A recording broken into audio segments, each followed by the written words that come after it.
रहीम। अस्सलाम वालेकुम नाजरीन, आप देख रहे हैं इलेक्शन की खुसूसी ट्रांसमिशन। मैं हूं आपका मेज़बान सदीक औरंगजेब। नाजरीन, मुल्क में एक जानिब जहां सियासी तोड़ जोड़ का अमल जारी है, तो वहीं पर जो सियासी जमातों के पार्टी सरबराहान है वो अपनी पार्टी सदारत से मुस्ताफ़ी होते नजर आ रहे हैं। और आज की अहम डेवलपमेंट्स के हवाले से अगर बात करें तो आज पाकिस्तान तहरीक इंसाफ ने अपने सेक्रेटरी जनरल उमर अयूब को वजारत उज़्मा का उम्मीदवार नामजद कर दिया है। और दूसरी बड़ी अहम डेवलपमेंट की अगर बात करें तो आज पाकिस्तान तहरीक इंसाफ ने सरबराह JUI मौलाना फजलुर रहमान से राब्ता किया है सूबा खैबर पख्तूनख्वा के अंदर इत्तेहाद के हवाले से। और आज रात को ही मौलाना फजलुर रहमान से पाकिस्तान तहरीक इंसाफ की वफ्द की मुलाकात भी मुतवक्के है। और अगर पाकिस्तान मुस्लिम लीग नून की बात करें तो वहां पर भी बड़ी हैजानी की सी जो कैफियत है वो बरकरार है, जहां नवाज शरीफ के हवाले से एक बड़ी खबरें चल रही थी कि नवाज शरीफ जो है वो वजीर आजम आ रहे हैं, लेकिन अब हमने देखा कि नवाज शरीफ ने खुद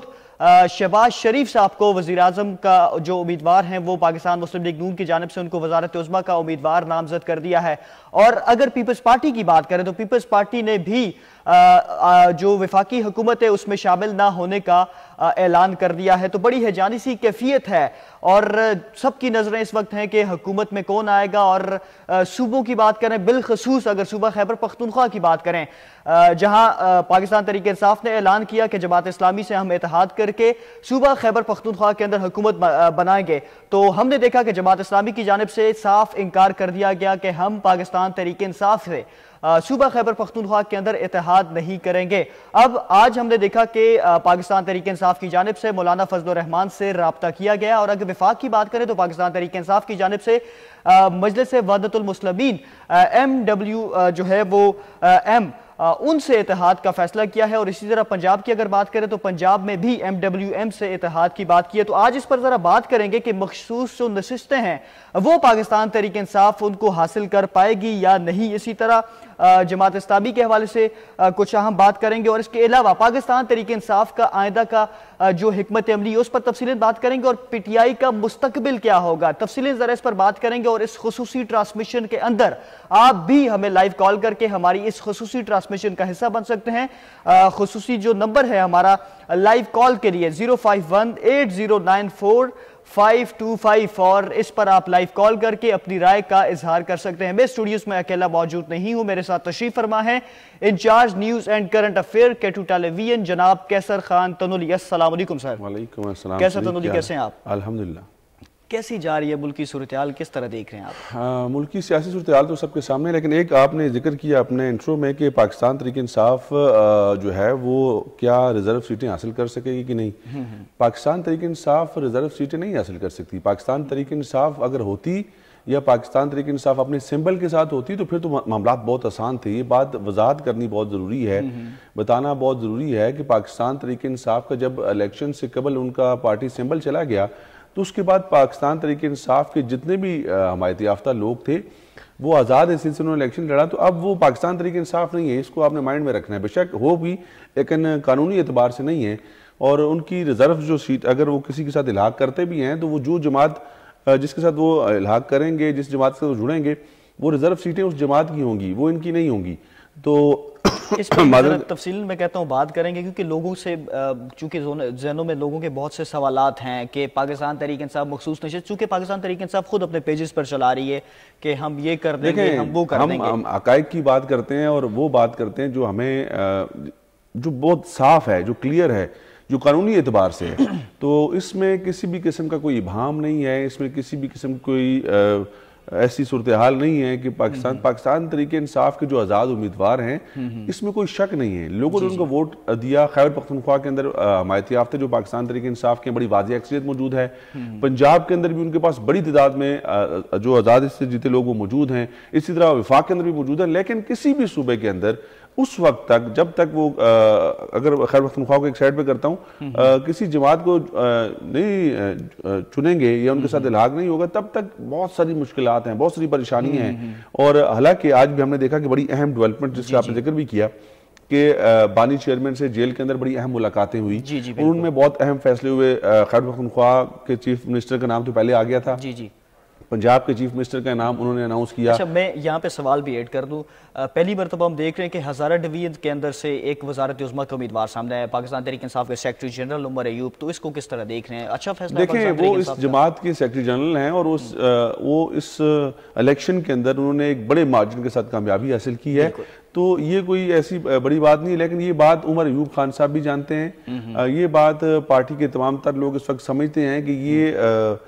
वजारत उज़्मा की हद तक तो ठीक है उनको नॉमिनेट करना, लेकिन ये शायद सीट उनके हक में या उनकी तरफ आ नहीं सकती। इसमें बहुत सारे मसाइल और परेशानी है। आज ये भी हमने सुनने में आया और असद कैसर साहब ने आके कहा कि हर जमात के साथ बात करने के लिए, हर जमात के सरबराह के साथ बात करने के लिए मेरे पास मैंडेट मौजूद है, जो कि मुझे बानी चेयरमैन ने दे दिया है। लेकिन उसी की थोड़ी देर बाद हमने देखा कि शरफजल मरवत साहब और बैरिस्टर गौर साहब और जो उनके बाकी लोग हैं उन्होंने आके प्रेस कॉन्फ्रेंस की, उन्होंने कहा जी कि बानी चेयरमैन ने बहुत साफ अल्फाज में कहा है कि पाकिस्तान पीपल्स पार्टी और मुस्लिम लीग नून के साथ किसी भी किस्म की कोई बातचीत नहीं हो सकती। तो ये मामला तो मतलब कि वहीं पर खत्म हो गया।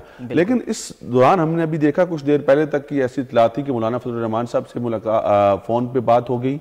अभी थोड़ी देर पहले कौमी वतन पार्टी के सरबराह जो आफ्ताब खान शेरपाव साहब हैं उनसे भी राब्ता कायम हो गया। ANP ने किसी भी किस्म के इत्तेहाद की या किसी भी किस्म की हमायत की या किसी भी किस्म की मदद फराहम करने की जो है वो इनकारी कर दिया। उन्होंने इनकार हो गया कि पाकिस्तान तहरीक इंसाफ के साथ मिलकर किसी भी तरह से चला नहीं जा सकता। मौलाना साहब के हवाले से अभी अपडेट आई है कि मौलाना फजल रहमान साहब ने इस बात की तस्दीक की है कि पाकिस्तान तहरीक इंसाफ ने हमसे राब्ता किया कि हम आना चाहते हैं और हमने उनको दावत दी है कि आप आना चाहते हैं, आप आ जाएं। देखें, ये किसी भी किस्म की हम इसको सियासत के अंदर हमारी बदकिस्मती ये है, हमारे से मुराद पाकिस्तान तहरीक इंसाफ के बानी चेयरमैन और पाकिस्तान तहरीक इंसाफ के बहुत सारे ऐसे लोगों की, उन्होंने बहुत सारे माजी में ब्लंडर्स किए हैं, बहुत बड़ी बड़ी गलतियां की हैं। उनको सियासत जिस जगह पे वो कर रहे हैं ना, जिस मुल्क के अंदर कर रहे हैं, जिस माहौल के अंदर कर रहे हैं, आपको वैसी सियासत करनी पड़ेगी। अदरवाइज आप टेक्निकल आप नॉकआउट हो गए इलेक्शन से पहले, इसका जिक्र मैं बार बार करता हूँ, और तो फिर आपके लिए आसानियां नहीं है, आपके लिए मुश्किलात नहीं है। आपने सिस्टम के अंदर रह के सिस्टम को ठीक करना है। अगर आप सिस्टम से बाहर हो गए और सिस्टम से बाहर कि आपने सिस्टम को चैलेंज कर दिया तो फिर आप कुछ भी नहीं कर सकते। तो सबसे बड़े उनके सियासी हरीफ जो हमारे सामने हमने पिछले 5-7 सालों में देखा वो मौलाना फजल रहमान थे। मौलाना फजल रहमान साहब को किन किन लकबात से पुकारते रहे, क्या क्या उनको नहीं कहते रहे, लेकिन इसके बावजूद उनसे राब्ता हो गया ना। कल की मौलाना फजल रहमान साहब की जो प्रेस कॉन्फ्रेंस है उसके अंदर उन्होंने कुछ बात की। एक तो उन्होंने कहा हमारे PTI से इख्तलाफात रहे हैं, और दूसरा उन्होंने जिक्र किया कि हमें PTI के, उन्होंने ये लफ्ज़ यूज़ किया कि हमें उनके जिस्मों से कोई मसला नहीं है, हमें उनके दिमागों से मसला है। देखिए, सियासी लोग जो है ना, जो सियासतदान है, याद रखें, सियासतदान सियासत करते हैं, वो सियासत करते हैं। मौलाना फजल रहमान साहब इस मुल्क के अंदर उनकी एक अहमियत है, उनका एक रख रखाव है, वो एक मजहबी जमात के बड़े सियासी रहनुमा हैं, तो उनकी ताकत से, उनके मामलात से इनकारी नहीं हो जा सकता। दूसरी तरफ जिन सियासी जमातों से आप कह रहे हैं कि बात नहीं हो सकती, उन सियासी जमातों के साथ जब तक आप नहीं बैठेंगे या उनके साथ बात करने के लिए आप तैयार नहीं होंगे या और बैठेंगे, ये बात आप याद रखें, बैठेंगे नहीं करेंगे तो तब तक आप मामलात आपके आगे। अच्छा, मौलाना साहब ने कल ये ऑफर की, मौलाना साहब ने कहा अगर कोई समझता है कि इस आम इंतखाबात 2024 के अंदर धांधली हुई है तो हमारे साथ आके बैठ जाए, अगर जो समझता है धांधली नहीं वो बैठे यशी करे, ये उन्होंने कहा। देखें, हम धांधली की बात नहीं कर रहे हैं, हम ये कह रहे हैं कि अगर आपने सिस्टम में आना है, और सिस्टम में आने से मुराद ये नहीं है कि आप कोई गलत रास्ता इख्तियार करके, उसके लिए टेबल टॉक बहुत जरूरी है। आपने बैठ के पॉलिटिकल डायलॉग्स करने हैं, आपने एक दूसरे के साथ बातचीत करनी है, और बातचीत के रास्ते सियासत के अंदर कभी बंद हो ही नहीं सकते।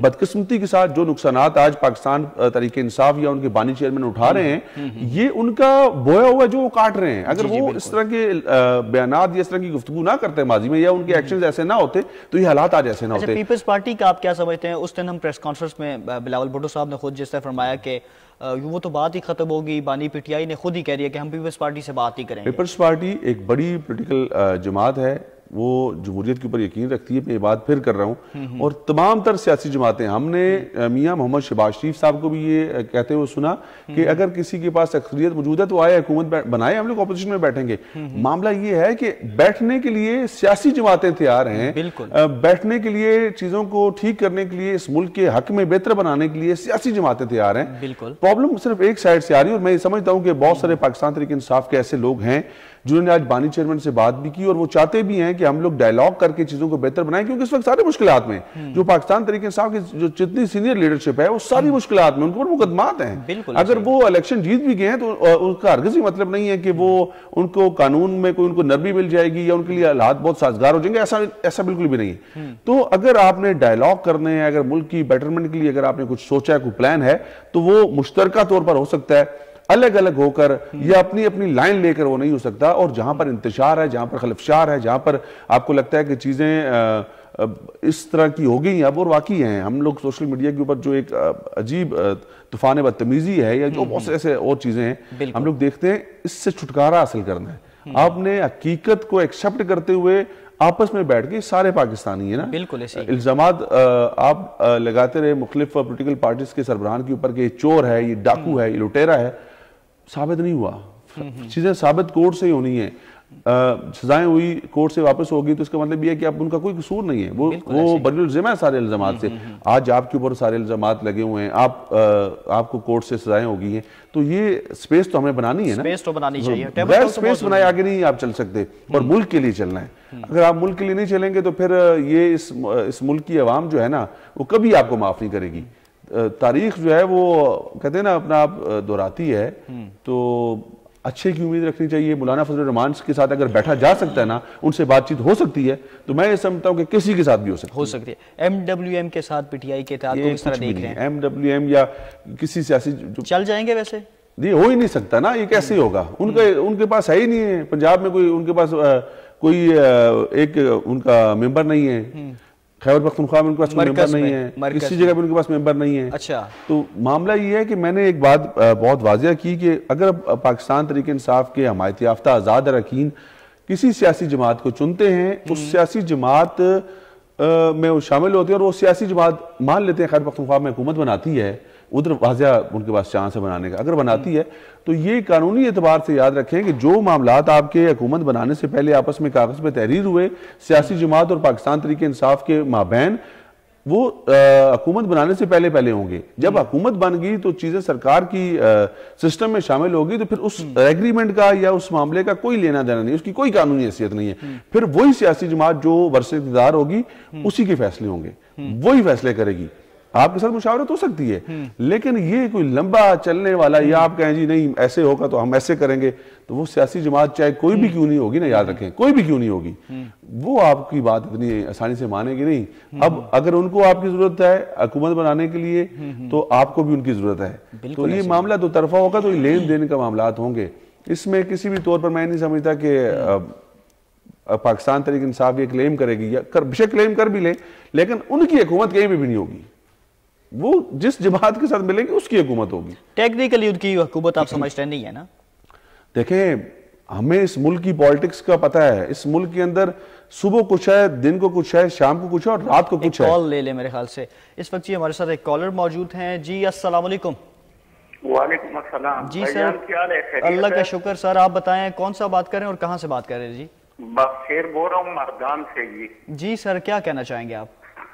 अच्छा, ये मैंने ये कहना चाहता हूँ कि भाईजान, जिस तरह आप ये सियासी लोगों को बुलाते हैं ना, जी जी, इसी तरह हमारे आम शहरियों को भी बुलाया करो, ताकि ये जो कुछ हो रहा है ना हमारे मुल्क के साथ, ये आपके लिए ही सर, ये आप लाइव प्रोग्राम में शामिल हैं, ये आप लोगों के लिए ही हमने लाइव कॉल शामिल की हुई है। ये आप हमारे साथ बराह रास्त बात करें। हम क्या चाहते हैं, अवाम क्या चाहते हैं? जी जी, क्या आप बोले ना, क्या कहना चाह रहे हैं आप?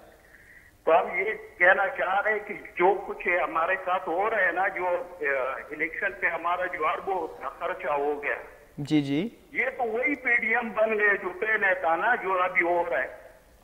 अच्छा, हाँ, तो यार ये सदारती निजाम होना चाहिए, और एक ऐसा निजाम होना चाहिए ना, जिस तरह ये हमारे ये लोग जो खड़े होते हैं ना, जी जी, जिस तरह कागजाती नामजदगी ये लोग ये चेक करते हैं ना, तो इस पे पूरा टाइम होना चाहिए, ताकि जो लोग खड़ा होते हैं ना, जो कैंडिडेट खड़ा होता है, उसका बिजली का बिल से लेके गैस के बिल तक इसका इंक्वायरी होना चाहिए कि ये कितना दाइन था बिजली का है, ये कितना छोड़ ये गैस का है, फिर उसके बाद इसलिए लंबा चौड़ा जी बहुत शुक्रिया, आपने कॉल की जी, इस पर जरा बात करते हैं। देखें ये सारी जो बातें वो कह रहे हैं ना कि हर किसी का रिकॉर्ड होना चाहिए, हर किसी की तफसीलात होनी चाहिए, बिजली के बिल से लेके ये सारी चीजें होती हैं। ये सारा इलेक्शन प्रोसेस में शामिल होने के लिए इलेक्शन कमीशन ऑफ पाकिस्तान आपके जो असासे हैं, स्क्रूटनी नहीं, असासे जो हैं, जो आपके जो जमा करवाने पड़ते जो हैं, सारी चीजें हैं वो आप डिक्लेयर करते हैं, तो तब आप इलेक्शन में जाते हैं। लेकिन मामला ये नहीं है मेरे भाई, आपने ठीक कहा कि हमने ये पब्लिक को चांस दिया है, हमने ये टेलीफोन लाइन ओपन कर दी है कि आए अपने दिल की बातें करें, जो आप कहना चाहते हैं आप करें। हम लोग सियासतदानों को आज एंगेज नहीं कर रहे, हम लोग आपके लिए लाइन खोल दी है कि आए आप अपने दिल की बातें कर सकते हैं। बिल्कुल ऐसे ही है। झूठ बोलते हैं लोग, झूठ बोलते हैं, जितना झूठ कहते हैं ना कि हमने ये सारे एहसास डिक्लेयर कर दिए, हमारे पास यही है, वो इक़्तिदार में आते हैं तो जो डिक्लेयर किया होता है उससे 500 गुना उनके जो असासे उनमें इजाफा हो जाता है। लेकिन कभी भाई के नाम पर, कभी बेटी के नाम पर, कभी बहनोई के नाम पर, कभी किसके नाम पर। तो हम लोग सियासतदानों को या अपने सिस्टम को तो कसूरवार ठहराते हैं। हमारी जहां पर अपनी गलतियां ना, हम उसकी तरफ कभी ध्यान नहीं देते। आज एक हम लोग वीडियो देख रहे थे जो कि बड़ी वायरल भी हुई, शहराम खान के उजरे के ऊपर जब वो खाना उन्होंने रखा, जी तो उस खाने के ऊपर लोग ऐसे लपके, देखें अभी जो है ना वो दम से उतरी नहीं थी, दम पर थी, उन्हीं के ऊपर वो ऐसे लपके। तो ये तो हमारे तरबियत है, ये तो हमारे रवैये हैं, यही तो हमारे मामलात हैं। तो फिर हम कहते हैं कि इनमें से जो 99% लोग हैं ना, वो कहते होंगे कि अमेरिका ने ऐसा कर दिया, वो कहते होंगे कि एस्टेब्लिशमेंट ऐसा करती है। इस मुल्क के अंदर ये निजाम होना चाहिए के लिए तैयार, इस मुल्क के अंदर ये निजाम होना चाहिए, इस मुल्क के अंदर इतनी खराबियां हैं। तो जो आपकी खराबियां, आप उसके ऊपर तो तवज्जो दो। आप अपनी जगह पे साइंसदान भी हो, सियासतदान भी हो, आप तजियाकार भी हो, आप सब कुछ हो, लेकिन आप खुद क्या हो ये कुछ नहीं। एक और कॉलर शामिल कर लेते हैं हम। जी अस्सलाम वालेकुम। सर वालेकुम अस्सलाम। जी सर, कौन साहब और कहाँ से बात कर रहे हैं? सनाबुल बात कर रहा हूँ और इंडिया से रिपोर्टिंग से बात कर रहा हूँ। जी सर, क्या कहना चाहेंगे? सर मैं ये कह रहा हूँ जो जी बोलिए, आप, आवाज आ रही है। कॉल ड्रॉप हो गई है। ये रावलपिंडी से हमारे साथ कॉलर थे। अच्छा कैसे तो अब जरा मैं कहता हूँ थोड़ा सा मुस्लिम लीग नून के हवाले से बात कर लें। किस तरह देख रहे हैं आप? पहले समझा जा रहा था कि नवाज शरीफ साहब वज़ीर आज़म होंगे मुस्लिम लीग नून की जानिब से, लेकिन समझना तो छोड़ दें। देखें जी, इलेक्शन कंटेस्ट करना पड़ता है। नवाज शरीफ तैयारी के साथ आए, नवाज शरीफ ने पॉलिटिकल पावर शोज की, हमने देखा। हालांकि उसमें इतनी जान नहीं थी, जान से मुराद उनकी जाती हैसियत में बात कर रहा हूँ। वो मुख्तसर खिताब करते थे, मरियम को ज्यादा टाइम देते थे, ये चीजें हमने नोट भी की जब वो जलसे से खिताब करते थे। लेकिन वो तैयारी के साथ आए। उसके साथ साथ हम लोग इस मुल्क की एक बड़ी सियासी जमात को ये नहीं कह सकते कि आप साइड पे हो जाएं या आपके मैंडेट को हम मानते नहीं हैं। उनकी फैन फॉलोइंग भी है, उनके साथ भी लोग हैं। हर जमात के एक अपना रख रखाव, अपना असर रसूख मौजूद है। तो इस जब सूरत-ए-हाल ऐसी बन जाए ना, तो फिर हमें मिल बैठने की जरूरत होती है, फिर हमें मजीद तकसीम में जाने की जरूरत नहीं है। अगर आज बिलफर्ज एक और सियासी जमात कोई हुकूमत बना लेती है, इस टाइम तो सारे रो रहे हैं, इस टाइम तो सारे कह रहे हैं धांधली होगी है, जो एक सीट में जीते वो भी कह रहे हैं धांधली होगी है। तो ये धांधली के रोने को खत्म करने के लिए सबको साथ बैठना होगा और बड़े फैसले करने होंगे और बड़े दिल से करने होंगे। जिसकी जो जगह है उसको मिलनी चाहिए। मुस्लिम लीग नून एक सियासी ताकत है, पाकिस्तान पीपल्स पार्टी एक सियासी ताकत है, पाकिस्तान तहरीक इंसाफ एक सियासी ताकत है, JUI एक सियासी ताकत है, जमात इस्लामी एक सियासी ताकत है। लेकिन माजरत के साथ मैं बात अक्सर जगह पे करता हूं कि जमात इस्लामी के पास एक मुनज़्ज़म सिस्टम और सेटअप है जो फलाह का काम पाकिस्तान के अंदर और पाकिस्तान से बाहर बड़े अच्छे तरीके से कर रहे हैं। एक और कॉलर है। अस्सलाम वालेकुम। अस्सलाम वालेकुम जी, आपको आवाज आ रही है? कॉल ड्रॉप हो गई है मेरे ख्याल से। जी सर, बहुत अच्छे तरीके से वो काम सर अंजाम दे रहे हैं और खिदमत कर रहे हैं और उनके बड़ी तादाद में उनके रजाकार मौजूद हैं। लेकिन बदकिस्मती यह है कि वो इस मुल्क में जो है ना वोट नहीं हासिल कर सकते। लोग उनको इक़्तिदार में नहीं देखना चाहते हैं। इससे क्या चीज साबित होती है कि आप काम शाम करें, हमें काम करने वाले लोग नहीं चाहिए, या हम काम करने वाले लोग हमारी तरजीह नहीं है, ये जिनके पास सिस्टम मौजूद है वो हमारी तरजीह नहीं है। मतलब ये बहुत बड़ा हमारे लिए सोचने का मकाम है। बिल्कुल, आपसी बातचीत और मुज़ाकरात के बिना मामलात आगे नहीं चल सकते। नाज़रीन, हमारी खुसूसी ट्रांसमिशन जारी है और इस खुसूसी ट्रांसमिशन के अंदर आप भी हमें लाइव कॉल करके हमारी इस खुसूसी ट्रांसमिशन का हिस्सा बन सकते हैं। ये खुसूसी ट्रांसमिशन जारी रहेगी, मगर यहाँ पर वक्त हो जाता है एक मुख्तसर से वक्फे का। हमारे साथ रहिएगा। ब्रेक के बाद एक दफ़ा फिर से आपको कहेंगे खुश आमदीद। खुसूसी ट्रांसमिशन हम लोगों की जारी है और इस खुसूसी ट्रांसमिशन के अंदर आप लोग भी हमें लाइव कॉल करके इस खुसूसी ट्रांसमिशन का हिस्सा बन सकते हैं। 0518094525 हमारा नंबर है, इस पर आप बराह रास्त कॉल करके इस ट्रांसमिशन का हिस्सा बन सकते हैं। कैसे तो ब्रेक से पहले हम लोग बात कर रहे थे मुस्लिम लीग नून के हवाले से और उनकी नवाज शरीफ और शहबाज शरीफ का कंपैरिजन हम लोग कर रहे थे। आप समझते हैं कि नवाज शरीफ ने अपना मरियम नवाज के लिए वजारत उज़्मा छोड़ दी? मैं ये नहीं समझता, लेकिन मामला ये है कि ये इतना आसान नहीं होगा मरीम के लिए भी। हालांकि पंजाब में उनके पास बड़ी वाज़ेह अक्सरियत मौजूद है, अब उनके पास कुछ आज़ाद लोग और मिल गए उनके साथ, लेकिन ये इतना आसान नहीं है। अच्छा, हमजा शहबाज गायब हैं, उस हवाले से थोड़ा सा। हाँ देखिए, ये सबसे अहम क्वेश्चन था कि हमजा जो है, हमने इस सारी इलेक्शन कैंपेन में भी बहुत कम देखा दिन से अभी तक और जो नवाज शरीफ साहब ने इलेक्शन डे के ऊपर जो स्पीच की उसमें भी पूरा खानदान मौजूद था, उसमें हमजा मौजूद नहीं थे। कहीं ना कहीं पे इनके आपस में जाहिर बात है कोई ना कोई इख्तलाफात तो मौजूद हैं, लेकिन इन इख्तलाफात ने अभी तक हमने ये नहीं देखा कि किसी जगह पर पार्टी के अंदर कुछ चीज़ों को ख़राब किया हो। लेकिन मरियम की नामजदगी के बाद अगर वो चीफ मिनिस्टर पंजाब बन जाती हैं तो फिर पता चलेगा कि कितनी चीज़ें बेहतर हुई हैं, कितनी ख़राब हुई हैं, कितना बेहतर चलाती हो। लेकिन एक चीज़ कल लोग ये बात कर रहे थे कि शायद मियाँ मोहम्मद नवाज शरीफ साहब जो हैं वो अब रुखसत इख्तियार करेंगे और वो इस तरह के हालात में हुकूमत करना नहीं चाहते। अच्छा, उन्होंने पोलिंग डे के अंदर भी आपने देखी हो, उन्होंने खुसूसी बातचीत की थी जब मीडिया से, तो उस वक्त ही उन्होंने एक बात की थी कि मैं मखलूत हुकूमत का हिस्सा नहीं बनूंगा। नहीं, मखलूत हुकूमत जो है, मामला ये है कि वो ये एक्सपेक्ट कर रहे थे कि 2 तिहाई अक्सरियत, और इस मुल्क में ना ये बात बड़ी समझने की जरूरत है कि 2 तिहाई के बगैर आप सिस्टम को ठीक नहीं कर सकते। या सिस्टम से मुराद के आप अगर ये चाहेंगे कि आपको किसी का सहारा चाहिए तो फिर उनकी आपने सुननी भी है, वो कुछ मजबूरियां भी अपनी रखते हैं सामने। अस्सलाम वालेकुम। वालेकुम अस्सलाम सर। जी सर, कौन साहब और कहाँ से बात कर रहे हैं आप? हुसैन बात कर रहा हूँ सवाबी से। जी वसीम साहब, क्या कहना चाहेंगे? सवाबी से हुसैन बात कर रहा हूँ सवाबी से। जी जी हुसैन साहब, क्या कहना चाहेंगे आप? सर जी, मैं बात कर रहा हूँ जी जी, ये लोग अभी जो सड़कों पे निकले हैं तो मतलब ये किसका नुकसान है? ये तो आवाम का और मतलब ये हम लोगों का है, मुल्क का है।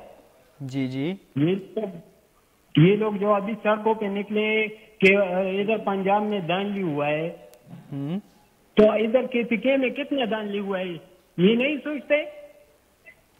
चलें इस पर बात करते हैं। जी, वो बड़ी समझदारी की बात की कि क्यों पंजाब में दानली हुआ है, ठीक है, पंजाब में दानली हुआ है, ये लोग। जी बहुत शुक्रिया, इस पर जरा बातचीत करते हैं। जी सर, ठीक कह रहे हैं, नुकसान जारी बात है ना, जब एहतजाज होता है तो लोग तोड़ फोड़ करते हैं तो वो मुल्क का नुकसान होता है, लेकिन अभी तक सारी चीजें बहुत पुरअमन है। बहुत बड़ा दर्दना, बहुत बड़ा एहतजाज बलूचिस्तान के अंदर भी हो रहा है। जी बिल्कुल, हमने बाकी सूबों के अंदर भी एहतजाज देखे, लेकिन पुरअमन एहतजाज हर किसी का हक है, हर कोई करता रहे और ये जमहूरियत का हुस्न है। लेकिन अगर कोई ये कहेगा ना कि मैं कोई तोड़ फोड़ करूंगा, हमने एक वाकया देखा इलेक्शन डे के ऊपर, अली वजीर साहब और उनके कुछ लोगों ने जब हमला करने की कोशिश की तो स्ट्रेट फायरिंग होगी, उसमें 3 पुलिस एहलकार भी जो है वो शहीद हुए। लेकिन रियासत किसी को ये रियासती इदारों के साथ या स्टेट के साथ खेलने की इजाजत नहीं देगी। अगर सबका एतवार की बात करें जनरल इलेक्शंस की, इस मरतबा इलेक्शन काफी पुरअमन रहे, उस तरह के वाक़यात हमें देखने को मिले। मेरा पर्सनल एक्सपीरियंस है 4, अब मैं कह सकता हूँ कि जनरल इलेक्शन हमने बहुत करीब से देखे। 2008 के अंदर उससे पहले हालात बहुत खराब हो चुके थे, मोहतरमा बेनजीर भुट्टो की शहादत हो चुकी थी, लेकिन इलेक्शन पुरअमन हुए, उस वक्त भी धांधली का रोना था। 2013 के अंदर इंतखाबात पोलिंग डे के ऊपर पुरअमन हुए, बहुत छोटे छोटे वाकयात हुए, लेकिन धांधली का रोना था। 2018 के अंदर भी पोलिंग डे के ऊपर मामला ठीक थे, लेकिन धांधली का रोना था, और 2024 के अंदर भी धांधली का रोना है। ये धांधली का रोना खत्म इसलिए नहीं हो सकता कि सारी जमातें अपनी अपनी जगह पर अपनी ताकत रखती हैं। आप उनको जब उनके चीजों से दूर करोगे या चीजें उनके हक में नहीं होंगी तो वो उसके ऊपर एहतजाज करेंगे, वो कहेंगे कि लोग तो हमारे साथ करने थे, वोट हमें नहीं पड़े। ये कैसे हो सकता है? हर जमात क्लेम करती है कि मैं सबसे ताकतवर हूं, मैं मजबूत हूं, लेकिन तकसीम जो है ना, ये तकसीम असल नुकसान की वजह है और ये नुकसान होता जा रहा है। इसके लिए जब आप हर कोई समझता है कि मेरे पास ताकत है, मेरे पास लोग मौजूद हैं, हमारी एक पॉलिटिकल पावर मौजूद है, तो फिर बैठ के और बातचीत के साथ मामला को आप आगे बढ़ा सकते हैं और कोई दूसरी राय नहीं है। इस दौरान अगर कोई ये सोचता है कि मैं कोई रियासती इदारों को या कुछ ऐसा कर लूंगा, ये खाम ख्याली है, इसमें और कुछ नहीं है। पीपल्स पार्टी के फैसले को किस तरह देख रहे हैं? उन्होंने हुकूमत का हिस्सा ना बनने का जो फैसला किया है, अच्छा फैसला? ये फैसला नहीं है, ये अभी उन्होंने कहते हैं ना कि कार्ड खेला है। वो हुकूमत का हिस्सा भी होंगे, वो साथ चलेंगे भी। ये हमने इलेक्शन से पहले भी देखा कि एक दूसरे के ऊपर लफ्जी गोलाबारी होती है, ये नूरा कुश्ती होती है सारी। और इलेक्शन कैंपेन का माहौल बनाने के लिए, इलेक्शन को जरा से रंग लगाने के लिए सारी बातें होती रही। ये सब एक हैं और हम लोग जो एक नहीं है चाहते हैं कि इस मुल्क के लिए एक हो जाएं। सियासी जमातें भी, मियां नवाज शरीफ ने भी जब स्पीच की तो उन्होंने कहा जी कि सबको साथ लेके चलना चाहिए। जरदारी साहब भी ये बात करते हैं और हर जमात ये बात करती है। बगैर बातचीत के, बगैर साथ बैठे आप मामलात का हल नहीं निकाल सकते। अगर कोई ये सोचता है कि मैं अकेले कर लूंगा तो वो पॉसिबल नहीं, वो नहीं हो सकता। कैसे तो उन्होंने बिल फर्ज पीपल्स पार्टी की बात करें, JUI की बात करें, जमात इस्लामी की बात करें या PTI किसी का साथ इत्तेहाद करती है, मरकज में अपोजिशन में बैठ जाते हैं, टफ टाइम मिल जाएगा नून लीग को? मैं नहीं समझता। देखें किसके साथ आज़ाद हैसियत से बैठ सकते हैं वो कौमी असम्बली के अंदर, तो आज़ाद हैसियत से जब वो कौमी असम्बली के अंदर बैठेंगे तो एहतजाज तो अपना रिकॉर्ड करेंगे, लेकिन एहतजाजों से कभी हुकूमतें ख़त्म नहीं हुई। अगर एहतजाज से हुकूमत ख़त्म होती ना, 2014 के अंदर मुस्लिम लीग नून की हुकूमत थी, ख़त्म हो जाती। पानी चेयरमैन ने डी चौक के अंदर 3 महीने से ज़्यादा वहाँ पर आपको पता है कि वो एहतजाज होता रहा, लोग बैठे रहे, हुकूमत को कुछ नहीं हुआ। एहतजाजों से हुकूमतें ख़त्म नहीं होती कभी भी। हुकूमत अगर आपने ख़त्म करनी या हुकूमत को आपने प्रेशर बनाना है तो वो उसके लिए आपको अपना जो डेमोक्रेटिक राइट है या जो आपने लोगों से वोट लिए हैं उसका एक कानूनी रास्ता इख्तियार करना है, आईनी रास्ता इख्तियार करना है। जोर जबरदस्ती वाला मामला हो ही नहीं सकता। अगर कोई ये चाहेगा कि मेरे साथ, मैं बहुत पॉपुलर हूं, मेरे साथ बहुत लोग हैं, तो इसका हरगिज़ ये मतलब नहीं है कि रियासत आपको आपकी मर्जी से सब कुछ करने देगी। रियासत नहीं करने देगी आपको। रियासत को पता है कि रियासत ने कहाँ तक आपको आपके मामलात को देखना है, बाकी लोगों के राइट्स भी देखने ना। अगर 500 लोग हक में है तो 300 लोग मुखालिफ भी हैं, उनके राइट्स भी उन्होंने महफूज बनाने हैं। तो ये बैठ के मामलात को हल किया जा सकता है, किसी की लड़ाई नहीं है। सब पाकिस्तानी है, पाकिस्तान के लिए काम करना चाहते हैं, जरूर करें, सब बैठ के करें। जो हमने माजी में प्रैक्टिस देखी है उससे किसी को कुछ मिला, लोगों की जिंदगियां खत्म हो गई, लोग जेलों में जो है ना उनको फेंक दिया गया। नौजवान बहुत सारे ऐसे हमारे साथ राब्ते में, उनके घर वाले के उनका मुस्तकबिल तबाह हो गया। इंजीनियर्स अच्छे, हाईली एजुकेटेड, हाईली क्वालिफाइड, फारिग हो गए। कॉलर हैं हमारे साथ। अस्सलाम वालेकुम। जी वालेकुम सलाम व रहमतुल्लाहि व बरकातुहू। जी सर, कौन सा बात कर रहे हैं और कहाँ से बात कर रहे हैं? जी शुएब अख्तर बात कर रहा हूँ, तरनौल इस्लामाबाद। जी शुएब साहब, क्या कहना चाहेंगे? शुएब अख्तर बात कर रहे हैं, यार ये तो बहुत बड़ा नाम है। जी हुजूर के अदना से गुलाम है हम, नाम से क्या होता है, हुजूर की गुलामी में ही सब कुछ है। बस यही जो गहमा गहमी चल रही है पॉलिटिक्स के हवाले से, जो दौरा चल रहा है, तो इसमें ये है कि ये गहमा गहमी यही है कि सब जमातें आपस में मिलकर बैठे हैं। तो मुल्क का अगर देखा जाए ना, चाहे मेरी कॉल ड्रॉप ही हो जाए, तो जब मैं बात करने लगा हूँ तो मैं सच्चा और सीधा बंदा किसी को भी पसंद नहीं होता। तो देखें, हुकूमत कोई भी हो, मैं ये नहीं कहता कि मौलवी लोग आए, फलां आए। मसलन यही जो सियासतदान है ना, यही मसलन जिस सांचे में, उस सांचे में डल जाए कि कलमे की बुनियाद पे जो हमारा नजरिया था, इस्लामी जमहूरिया पाकिस्तान, नाम तो इस्लामी जमहूरिया यूज होता है ना, मगर इस्लाम की कोई बात आपको नजर आती है? बहुत शुक्रिया, आपने कॉल की, बहुत प्यारी बात की। सबसे पहले पाकिस्तान, वही बात नहीं, सबसे पहले पाकिस्तान भी नहीं, उससे बढ़कर ये है कि ये वाहिद ऐसा मुल्क है जो कि इस्लाम के नाम पर बना हुआ है। ये इस्लामी जमहूरिया पाकिस्तान है और ये कलमे के बुनियाद पे बना हुआ है। तो यहाँ पर बहुत सारी जिम्मेदारियों का मुजाहरा करना है, यहाँ पर बहुत आपको रिस्पॉन्सिबल हो के बाकी स्टेट से फर्क तरीकाकार आपने अप्लाई करके आगे बढ़ना है। तो सबका हक है, सब इसमें पॉलिटिक्स भी कर सकते हैं। मैंने एक चीज जो अच्छी देखी इस इलेक्शन के अंदर वो ये थी, या 2018 के अंदर भी देखी, हम लोग रवायती सियासतदानों की जो बात करते हैं ना कि ये फैमिली वाइज, और ये जो हमारी जो एक फैमिली जो पूरी पॉलिटिक्स के अंदर इन्वॉल्व हो जाती है, और जो मौरूसी सियासत की बातें होती हैं, इससे हट के 2018 के अंदर हमने बहुत सारे नए चेहरे पार्लियामान के अंदर देखे, वो कौमी असम्बली के अंदर भी देखे और प्रोविंशियल असम्बली के अंदर भी देखे। ये एक अच्छी रवायत थी। 2024 के अंदर हमने बहुत सारे ऐसे लोगों को इलेक्शन कंटेस्ट करते हुए देखा और वो बहुत अच्छा उन्होंने इलेक्शन कंटेस्ट किया, वो नए चेहरे थे। ये हमें रवायात कायम करनी चाहिए और आगे बढ़ना चाहिए।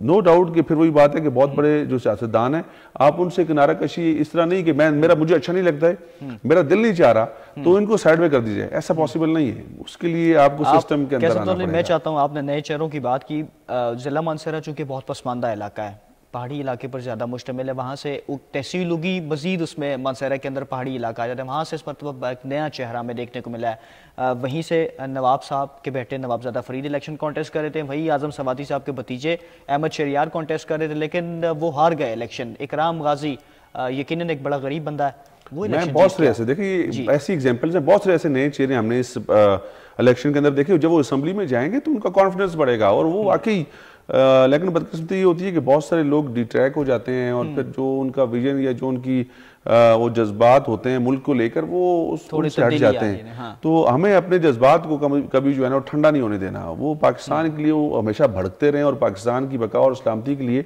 वो सोने नहीं चाहिए।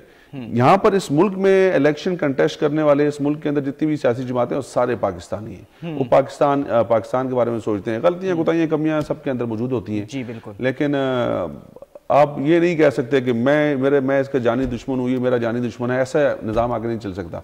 और जो रियासत में फिर ये बात कर रहा हूँ, जो रियासती इदारों या रियासत के साथ छेड़छाड़ करेगा तो उसको नुकसान उठाना पड़ेगा।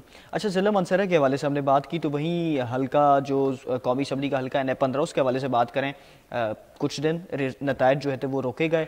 पहले शहजादा मोहम्मद गुश्तार साहब खान ने अपना फॉर्म 47 शेयर किया, नवाज शरीफ की जानिब से उधर ऑफिशियल पेज पे आया, तो हैजानी कैफियत जो बन गई थी, आज इलेक्शन कमीशन ने वो फैसला वाज़ेह कर दिया। जीत के ये बहुत बड़ी शिकस्त है, ये इतनी बड़ी शिकस्त है मुस्लिम लीग नून को और ख़ास तौर पर मुस्लिम लीग नून के सरबराह कायद मियां मोहम्मद नवाज शरीफ उस हल्के में इलेक्शन लड़ने गए जहां से हार के इम्कानात ही नहीं थे, जहां से उनके दामाद ने उनको दावत दी आए आप इलेक्शन लड़ें, हम आपको तोहफतन यहाँ से सीट देंगे। और यहाँ से सीट इससे पहले मुस्लिम लीग नून और उनके दामाद के भाई, और ये एक सिलसिला चलता आ रहा था कि ये सीट वो हारे नहीं थे। तो ये बहुत बड़ा जो है ना अपसेट हुआ है। और शहजादा मोहम्मद गुस्तार साहब से हमारी बात हुई इसके ऊपर, जिन्होंने मियां मोहम्मद नवाज शरीफ को 15 मानसरा के ऊपर शिकस्त दी। उन्होंने कहा जी कि लोगों का ये जज्बा था, इसमें कोई शक नहीं है, आप अपनी हार भी एक्सेप्ट करें और जो जीते हैं उनको भी जो है ना बड़े दिल का मुजाहरा करना पड़ेगा। और पॉलिटिक्स होनी चाहिए, सिर्फ सियासत होनी चाहिए। दुश्मनियां अगर निभाएंगे या दुश्मनियां चलाएंगे तो फिर वो किसी को कोई फायदा नहीं होगा। मुफ्ती किफायतुल्लाह साहब ने बड़ा अच्छा, उन्होंने पास बैठे, उनको मुबारकबाद, क्योंकि वो उसी हल्के से जमीयत में देखें वो तो हम उसको कह सकते हैं ना कि बुग़्ज़ नवाज शरीफ में या आपसी इख्तिलाफात में मौलाना फजल रहमान साहब ये कल की प्रेस कॉन्फ्रेंस से पहले वो बहुत मियां साहब के और बाकी लोगों के बहुत करीब थे। पीडीएम की हुकूमत को सारी उन्होंने दिया हुआ था, जो 18 महीनों ने हुकूमत की तो वो ही चलाने वाले थे।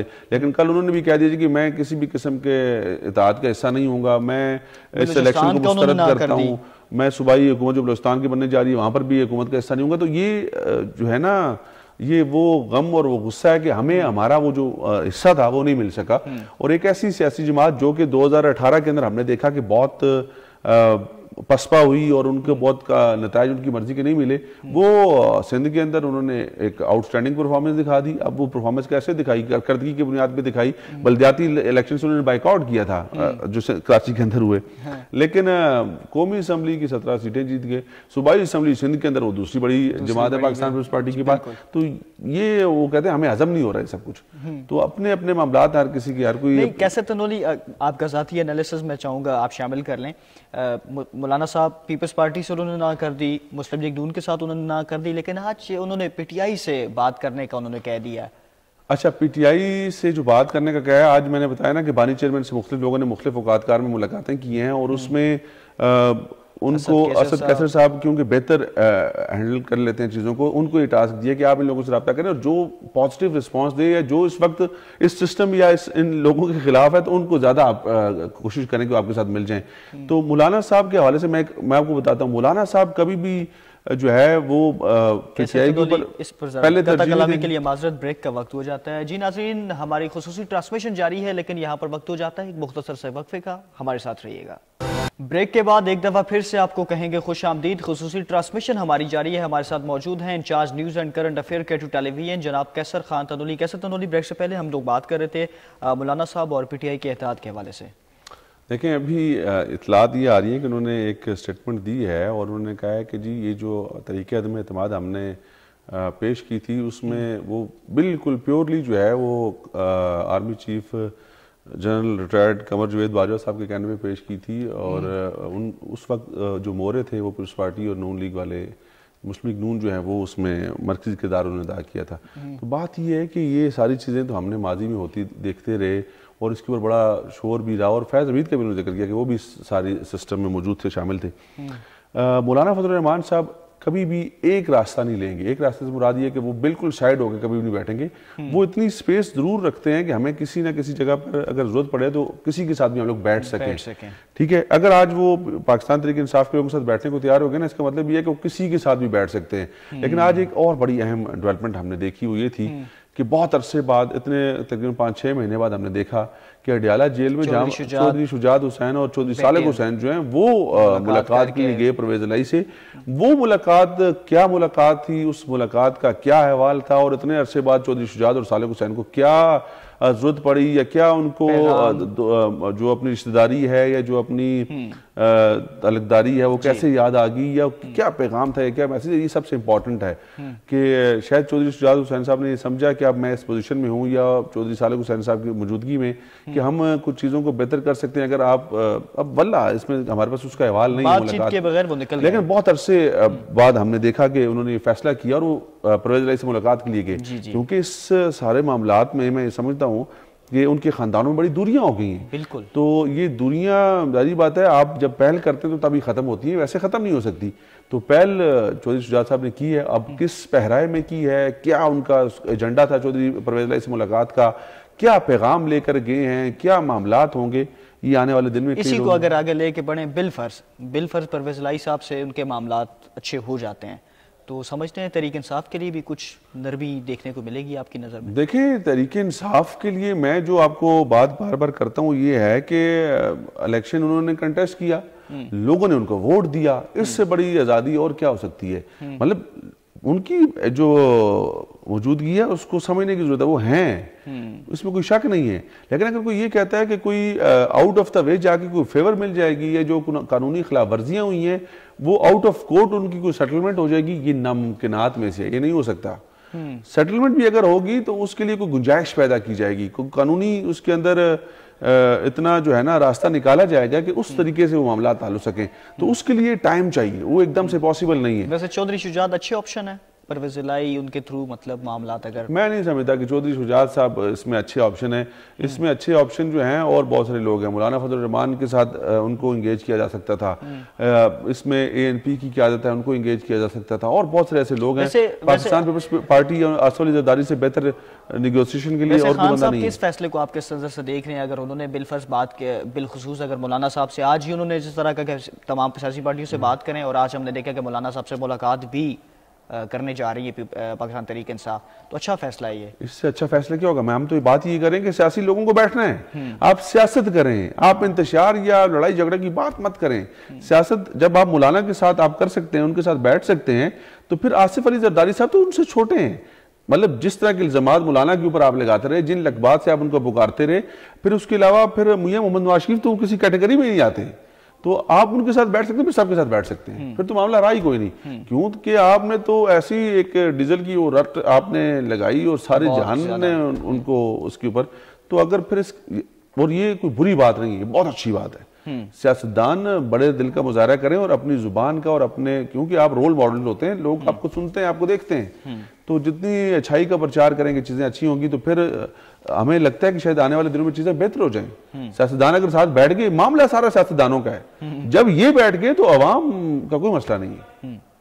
अगर आज मुलाकात के अंदर उनकी डील बन जाती है, बिलफर्ज ये इतनी आसान डील नहीं है कि आज मुलाकात में KP में अगर बन जाती है, बिल्कुल नहीं बन सकती। ये हुकूमत साजी का वो मौलाना साहब कभी भी पाकिस्तान तहरीक इंसाफ, मेरी जाती रही है कि उनके आज़ाद अरकान को बुला के हुकूमत नहीं बनाएंगे या वो इसका हिस्सा नहीं होंगे। वो डायलॉग कर कर जो मुल्क के अंदर जो इंतशार है, जो सियासी माहौल बेहतर हो सकता है, उसका किरदार अदा कर रहे हैं, उसके लिए किरदार अदा कर सकते हैं। मैं नहीं समझता कि वो हुकूमत में शामिल होने के लिए सब कुछ करें, बिल्कुल भी ऐसा नहीं। लेकिन कैसर तनोली, वैसे जिस तरह हमने चौधरी शुजात की बात की, मौलाना फजल रहमान तमाम अगर इदारों की बात करें, सियासी पार्टियों की बात करें, पुल का किरदार अदा करने के लिए वैसे बेहतरीन ऑप्शन है।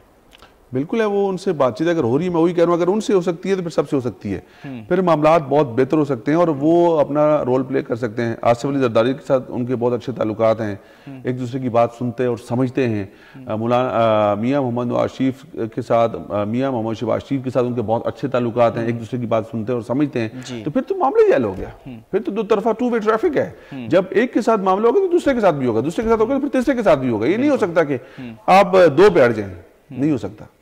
नंबर्स गेम की अगर बात करें, नून लीग ने नंबर्स गेम आपके ख्याल से पूरे कर पंजाब में ओके है, विफाक में पीपल्स पार्टी के साथ और एमक्यूएम के साथ मिलकर और बाकी कुछ आजाद लोग उन्होंने मिला दिए, हुकूमत बनाने के लिए बिल्कुल तैयार हैं। खैर पख्तूनख्वा के अंदर चीज़ें वाजिया नहीं है, क्योंकि उधर आपको पता है, मैंने कहा कि एक जमात की ज़रूरत है और उसको आपने सामने लाना है। पाकिस्तान तहरीक इंसाफ के जो आज़ाद अरकान हैं, जो हमायती याफ्ता हैं, उनके पास नंबर पूरा है, वो बड़े वाजिया। केपी में वो हैजानी कैफियत की मैं बात कर रहा हूँ बार बार, वो अभी तक कुछ वाज़ेह नजर नहीं आ रही। जमात इस्लामी ने इनकार कर दिया, एनपी ने इनकार कर दिया, तो क्या समझते हैं किस ये इनकार, ये हाँ हुई नहीं थी तो इनकार कैसे होगा? ये हाँ ही नहीं हुई थी, समझने की जरूरत है कि ये हाँ हुई नहीं अभी तक, इसकी किसी ने कोई तस्दीक नहीं की। दूसरी बात यह है कि अगर ये बातचीत हुई भी थी तो गौर किया जा रहा है। अब जब वो गौर करते हैं, उनको नजर कुछ नहीं आता कि अगर हुकूमत फलानी जमात की होगी, रिजर्व सीटें उनकी होंगी, तो हमारे पास क्या है? बात आप बार बार करते हैं, बिल्कुल। तो ये हर कोई सोचता है, हर कोई समझता है। इसके बाद जब उनके पास वो देखते हैं कि बचता कुछ नहीं है, तो कहते हैं हमें इसका क्या फायदा होगा। तो बजाय इसके कि हम लोग अपने आप को खराब करें और अपने जो लोग हैं उनको भी एक और जमात में शामिल कर दें, तो इससे बेहतर ये नहीं कि हम लोग आजाद बैठ जाएं और हम लोग चीजों को बेहतर चला लें। कम से कम अपोजिशन, एक जेन्युइन अपोजिशन तो होगी ना। ये राजा रियाज वाली अपोजिशन तो नहीं होगी जो पीडीएम की हुकूमत में थी। एक जेन्युइन अपोजिशन, एक इंडिपेंडेंट जो पाकिस्तान तहरीक इंसाफ के हमायती याफ्ता हैं, वो कम से कम एक जेन्युइन अपोजिशन का रोल तो प्ले करेंगे। मुख्तसरन कमेंट्स कर दीजिए, क्या समझते हैं मुल्क की ये जो मामला जोड़ तोड़ का सिलसिला कब तक खत्म हो जाएगा? ये चलेगा भी, इसके ऊपर टाइम लगेगा और हुकूमतें बहरहाल बना ली जाएंगी। सिंध के अंदर पाकिस्तान पीपल्स पार्टी बहुत वाजिया है, बलूचिस्तान के अंदर हुकूमत बन जाएगी, ठीक है। पंजाब के अंदर मुस्लिम लीग नून बहुत आराम से हुकूमत बना लेगी, विफाक के अंदर भी उनकी हुकूमत बन जाएगी। लेकिन मामला ये है कि खैबर पख्तूनख्वा के अंदर हुकूमत बनेगी या नहीं बनेगी, उसका क्या निकलेगा, ये सबसे इंपॉर्टेंट है। कोई सियासी जमात अगर किसी के साथ इत्तेहाद करते भी हैं तो फिर वो उसका कोई मजा नहीं होगा या उसमें आपका कोई रोल नहीं होगा। बहुत शुक्रिया कैसर तनोली, आपने खुसूसी वक्त दिया। नाजरीन आपका बहुत शुक्रिया, आपने खुसूसी ट्रांसमिशन का हिस्सा बने और आपने ये खुसूसी ट्रांसमिशन देखी और हमारी खुसूसी ट्रांसमिशन का वक्त अभी अपने अख्ताम को पहुंचा। इसी के साथ मुझे सदीक औरंगजेब और कैसर खान तनोली को इजाज़त दीजिए। अल्लाह हाफिज़। पाकिस्तान पाइंदाबाद।